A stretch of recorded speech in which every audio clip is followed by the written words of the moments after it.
உங்களுக்கு ஒண்ணு தெரியுமா? நீங்க கான்ஷியஸா முயற்சி பண்றதை விட சப்கான்ஷியஸ் மைண்ட் தான் உங்க மணி லைஃபை மொத்தமா கண்ட்ரோல் பண்ணுது. உங்களால இதை நம்ப முடியுதா?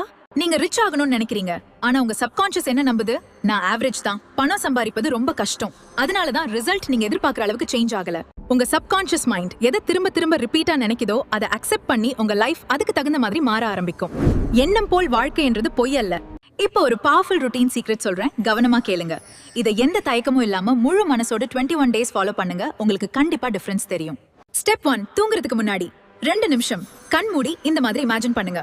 மணி வந்துட்டு இருக்கு, பேங்க் பேலன்ஸ் க்ரோ ஆகுது, ஸ்ட்ரெஸ் இல்லாத லைஃப். Step 2, morning command. அதாவது நீங்க எழுந்த உடனே 5 டைம்ஸ் இந்த மாதிரி சொல்லுங்க, நான் பணத்தை அட்ராக்ட் பண்றேன், பணம் என்னிடம் வந்து ஸ்டே ஆகுதுன்னு.